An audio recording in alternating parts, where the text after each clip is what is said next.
Gender roles sa bawat panahon. Una, panahong pre-kolonyal. Sa babae naman, may mataas na posisyon at respeto sa lipunan. Maaring maging babaylan o spiritual leader. Maaring magmana o di kaya magmay-ari ng lupa at makipagkalakalan. Malayang pumili ng mapapangasawa, may karapatan sa diborsyon. Sa lalaki naman, nangangaso, nakipagdigma at nagsisilbing pinuno. Responsible sa seguridad ng komunidad. Nakikilahok sa kalakalan at pamumuno, pantay ang tingin sa kababaihan. Ang pangalawa naman ay ang panahon ng Espanyol. Sa babae, inaasahan na maging ilaw ng tahanan, mag-alaga ng bahay at anak. Hindi pinapayagang bumoto o humawak ng mataas na posisyon. Limitado ang edukasyon, katoliko at kabutihang asa lamang.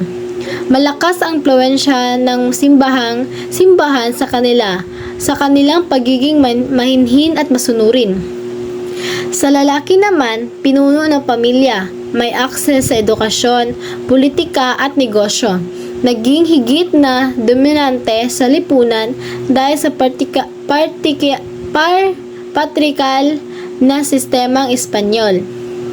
Sa pangatlo naman, panahon ng Amerikano. Sa babae, nagsimula silang magkaroon ng mas mataas na edukasyon.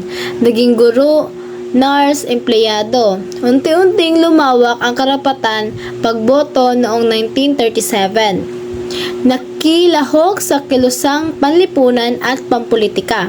Sa lalaki naman, patuloy na nanguna sa politika at ekonomiya. Mas marami pa ring oportunidad kumpara sa kababaihan. Itinuturing na provider ng pamilya. At ang pang-apat, panahon ng Hapones. Sa babae naman, naging pinakaapektado ng digmaan.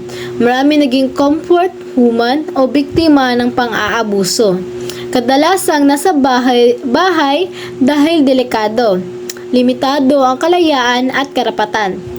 Sa lalaki naman, kadalasang dinadala sa forced labor, naging sundalo o guerrilla, responsable sa pagtatanggol ng pamilya at bayan.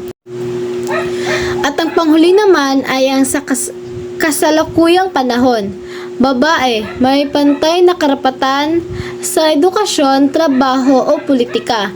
Maraming babaeng profesional, leader, politiko, protektado ng batas tulad ng Magna Carta of Women. Mas malaya sa pagpapasya, pag-aasawa, trabaho o karera. Sa lalaki naman, hindi na lamang breadwinner, kasama na sa gawaing bahay, maaring gumanap ng papel sa pag-aalaga ng bata, sumusuporta sa gender equality, may pantay na oportunidad sa lahat ng larangan. Ang unang tanong, ano ang mahalagang pagbabago sa papel ng mga babae at lalaki na napansin mo? Sa pre-colonial, halos pantay ang babae at lalaki. May karapatan ang babae magmana, maging pinuno o babaylan at makilahok sa pamahalaan. Sa panahon ng Espanyol, limit ang papel ng kababaihan. Nakatutok sa bahay at relihiyon, mas nangingibabaw ang lalaki. Sa panahon ng Amerikano, nagsimula ang edukasyon para sa lahat. Nagkaroon ng mas malaking papel ang kababaihan sa lipunan.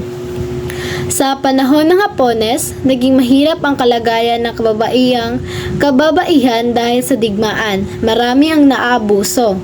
Sa panahon ng kasalukuyan, pantay na karapatan ang isinulong, mas aktibo ang kababaihan sa trabaho, politika at propesyon.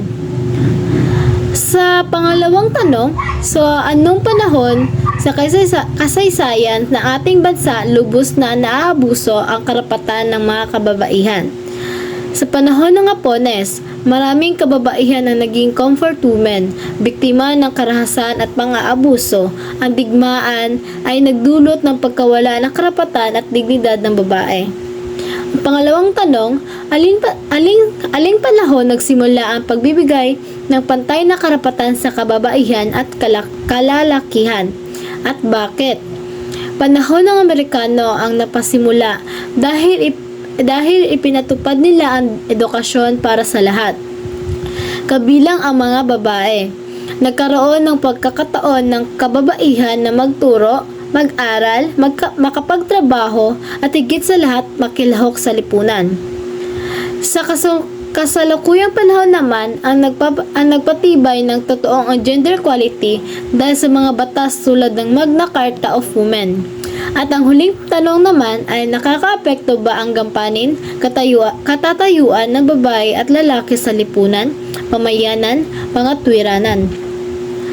Oo, dahil ang papel ng babae at lalaki ay nakakaapekto dahil ito ang nagtatakda kung paano sila tinitingnan at ginagalang ng lipunan. Nakakaimpluwensya sa oportunidad sa trabaho, edukasyon at politika. Nakapagdudulot minsan ng diskriminasyon kung may malawak kang stereotype. Ngunit kung pantay, nagdudulot ito ng mas protektibong pamayanan dahil lahat ay may pantay na ambag.